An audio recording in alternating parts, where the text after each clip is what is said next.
नमस्कार। आज हम जानेंगे अर्ध अनुबंध के बारे में। सामान्यतः अनुबंध पक्षकारों द्वारा किए जाते हैं तथा पक्षकारों द्वारा ही आपसी अधिकार एवं दायित्व निर्धारित किए जाते हैं, किंतु कभी कभी कुछ अनुबंध ऐसे भी होते हैं जो पक्षकारों द्वारा नहीं किए जाते बल्कि कानून एवं न्यायालय द्वारा उन पर थोपे जाते हैं। पक्षकारों के दायित्व एवं अधिकार भी उस कानून द्वारा ही निर्धारित किए जाते हैं। ऐसे अनुबंध कानून से जन्म लेते हैं। अनुबंध अधिनियम में ऐसे अनुबंधों को अनुबंध द्वारा उत्पन्न संबंधों के समान कुछ संबंध अथवा अनुबंधों के समान ही कुछ अनुबंध कहा गया है। अर्ध अनुबंध एक मिथ्या नाम है। कानूनी दृष्टि से ये वास्तविक अनुबंध नहीं है। अर्ध अनुबंध कानून द्वारा सर्जित एक ऐसा अनुबंध है जो पक्षकारों द्वारा किए बिना ही उत्पन्न हो जाता है। सामान्यतः ऐसे अनुबंध पक्षकार करना भी नहीं चाहते, किंतु कानून उन पर थोप देता है। अब हम जानते हैं कि अर्ध अनुबंध वास्तव में होता क्या है। अर्ध अनुबंध वास्तविक अनुबंध नहीं है बल्कि कानून द्वारा थोपा गया अनुबंध है। एक ऐसा दायित्व है जो वचनों के आदान प्रदान या ठहरावों से उत्पन्न नहीं होता, मतलब कि जो सामान्य अनुबंध जैसे उत्पन्न होते हैं वैसे ही उत्पन्न नहीं होता, बल्कि इस दायित्व को कानून द्वारा किसी व्यक्ति पर समता के सिद्धांत के आधार पर थोप दिया जाता है। इस सिद्धांत में किसी भी व्यक्ति को दूसरे की लागत पर धनी बनने नहीं देता। साधारण शब्दों में कहें तो समता का सिद्धांत लोगों को, जैसे आपने सुना होगा, राम नाम जपना पराया माल अपना करने की अनुमति नहीं देता।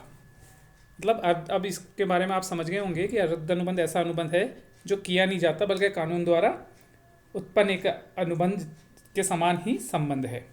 अब इसकी क्या विशेषताएं हैं, कब अपन मानेंगे कि अर्ध अनुबंध है। पहला, कानून द्वारा अर्ध अनुबंध कोई वास्तविक अनुबंध नहीं होता है बल्कि ये कानून द्वारा किसी व्यक्ति पर थोपा गया दायित्व है। इसका जो सर्जन है प्रस्ताव में स्वीकृति या ठहराव से नहीं होता बल्कि इसका सर्जन कानून द्वारा किया जाता है। नेक्स्ट है, पक्षकारों की इच्छा भावनाओं के विरुद्ध उत्पन्न, मतलब यह पक्षकारों के स्पष्ट या गर्भित इरादों व इच्छाओं से उत्पन्न नहीं होता, यह तो प्राय पक्षकारों की इच्छा या भावनाओं के विरुद्ध उत्पन्न हो जाता है। फिर है कर्तव्य के कारण, यह किसी व्यक्ति के कर्तव्य के कारण उत्पन्न होता है, न कि किसी के वचन देने के कारण। नेक्स्ट है, ये समता के सिद्धांत के लागू होने से उत्पन्न होता है। यह सिद्धांत ये कहता है कि किसी भी व्यक्ति को दूसरे की कीमत पर अनिश्चित लाभ उठाने नहीं दिया जाना चाहिए। फिर है धनराशि प्राप्त करने का अधिकार। अर्ध अनुबंध सामान्यतः किसी पक्षकार को एक धनराशि प्राप्त करने का अधिकार देता है, न कि क्षति की राशि।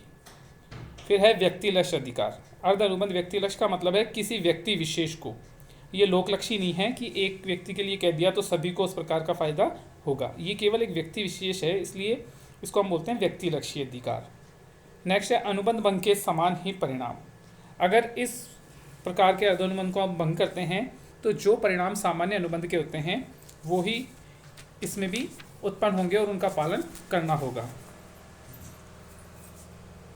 नेक्स्ट है अर्ध अनुबंध उत्पन्न होने की दशाएं। अर्ध अनुबंध किस किस प्रकार से उत्पन्न होता है।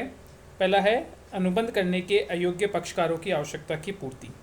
अनुबंध करने के अयोग्य पक्षकारों को उनके जीवन अथवा उनके आश्रित के जीवन की आवश्यकताओं की पूर्ति की जाती है। तो ऐसी वस्तु की पूर्ति करने वाला व्यक्ति ऐसे अयोग्य व्यक्ति की संपत्ति में से यदि हो तो वह धनराशि प्राप्त करने का अधिकारी है। दूसरा है अन्य पक्षकारों की ओर से देय धन का भुगतान। जब कोई व्यक्ति अपने हितों की रक्षा के लिए किसी अन्य पक्षकार द्वारा वैधानिक रूप से देय धन का भुगतान करता है तो भुगतान करने वाला पक्षकार उस व्यक्ति से वह भुगतान की गई राशि प्राप्त कर सकता है जिस पर वह भुगतान करने का दायित्व था। इसका विश्लेषण करने से सामने आता है कि किसी व्यक्ति पर कोई धन देय हो, वह व्यक्ति उस देय धन को वैधानिक रूप से चुकाने के लिए उत्तरदायी होता है। एक ऐसा व्यक्ति भुगतान करता है और एक अन्य व्यक्ति होना आवश्यक है जो कि भुगतान को प्राप्त करता है या उसके हितों की रक्षा होती है। नेक्स्ट है निःशुल्क न होने वाले कार्यों से लाभ पाने वाला दायित्व। जब कोई व्यक्ति किसी दूसरे व्यक्ति के लिए कोई वैधानिक कार्य करता है अथवा उसको वस्तु प्रदान करता है जो निःशुल्क भावना से नहीं करता है और वह दूसरा व्यक्ति उस कार्य अथवा वस्तु से निःशुल्क लाभ उठा लेता है, तो ऐसा दूसरा व्यक्ति उस पहले वाले व्यक्ति की क्षतिपूर्ति करने अथवा उस वस्तु को लौटाने के लिए बाध्य होता है।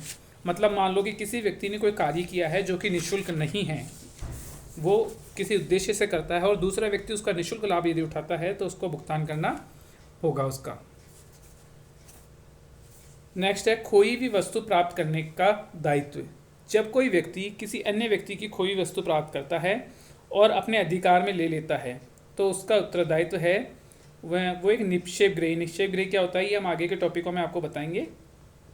यदि कोई व्यक्ति किसी अन्य व्यक्ति की खोई वस्तु प्राप्त करता है तो ऐसा माल जो उसके पास है वो निक्षेप गृहता के समान है। मतलब जैसे ही उस जिस व्यक्ति की वो वस्तु खोई है यदि वो मिलता है तो उसे लौटाना होगा। जब तक वो माल की उचित प्रकार देखभाल करना होगा, वस्तु को स्वामी को उसको लौटाना होगा, वस्तु का उचित प्रयोग वो कर सकता है।